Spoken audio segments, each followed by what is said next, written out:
સુરતમાં જૈન ધર્મના યુવા ગુરુ દિવ્ય પ્રસન્ન કી કીર્તિસાગરજીએ દીક્ષાના માત્ર 2.5 વર્ષમાં તેમણે શતાવધાન બનવાની અદ્ભુત સિદ્ધિ હાંસલ કરી છે.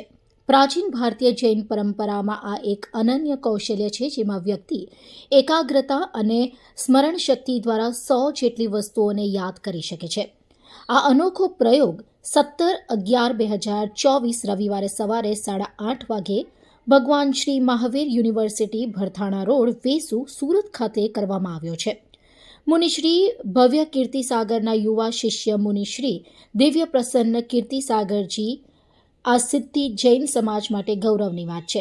આ પ્રસંગે શ્વેતાંબર મૂર્તિપૂજક જૈન સંઘ નાનપુરા દિવાળીબાગ ઉપાશ્રય અથવા ગેટના સંચાલક ભાનુભાઈ નેમચંદભાઈ શાહે અને ભદ્રકભાઈ નગરશેઠ દ્વારા સુરતના જૈન સમાજને ભાગ લેવા આમંત્રણ પાઠવ્યું છે. આ કાર્યક્રમમાં રસ ધરાવતા જૈન સમાજ સહિત અન્ય સમાજના લોકો પણ ઉપસ્થિત રહી શકે.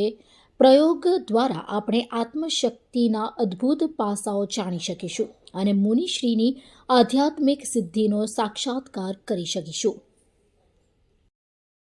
મહાવીર યુનિવર્સિટીમાં જે શતાવધાનનો કાર્યક્રમ થવા જઈ રહ્યો છે, એ શતાવધાનના કાર્યક્રમની અંદર સભા સમક્ષ 100 અલગ અલગ શબ્દો, વાક્યો, પ્રશ્નો પૂછવામાં આવશે.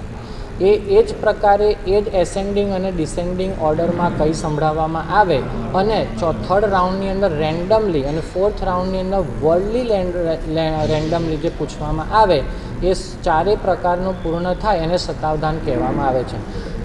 કોઈ બી વ્યક્તિ 5-7 શબ્દો તો યાદ રાખી જ શકે છે, પણ 5-7નો જે આંકડો છે એ 100 સુધી લઈ જવાનો આ કેવી રીતે પોસિબલ છે? તો એ જોવા માટે મહાવીર યુનિવર્સિટીમાં સુરતના દરેક જણા ખાસ પધારે. આનાથી ધ્યાન ધરવાથી કેટલી હદે પોતાની મેમરી શાર્પ થઈ શકે છે, કોન્સન્ટ્રેશન પાવર વધી શકે છે અને આપણે એક વખત વાંચેલું પણ યાદ રહી શકે છે. આ બધી જ વસ્તુઓ આપણને જાણવા મળશે અને જોવા મળશે. જો મન સ્થિર હોય, મન શાંત હોય તો સંસારની અંદર આપણા રોજિંદા જીવનમાં ઘણા બધા ફાયદા થાય છે. ક્રોધ ઓછો થઈ જાય છે, કશાયો ઓછા થઈ જાય છે, દ્વેષ ભાવ, વેર ભાવ ઓછો થઈ જાય છે. એટલે આ મેસેજ પાસ ઓન કરવા માટે આપણે આ ધ્યાનની પરાકાષ્ઠા લોકો સમક્ષ બતાવવાનો પ્રયત્ન આદરી રહ્યા છીએ. સાહેબ, આ કાર્યક્રમ પાછળનો મુખ્ય ઉદ્દેશ્ય શું છે? હા,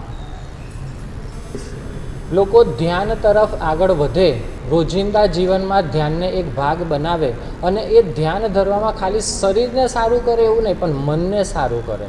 પોતાનું મન સ્થિર કરીને પોતે જીવનમાં શાંત બને, ઘરની અંદર કંકાસ ઓછા થાય, ખૂબ પ્રેમભાવ વધે, એક રાગવાળું પ્રેમાળ વાતાવરણ ઘરની અંદર રહે એવો આપણો પ્રયત્ન છે અને આ મેસેજ એટલા માટે આપણે પાસ ઓન કરવા માગીએ છીએ.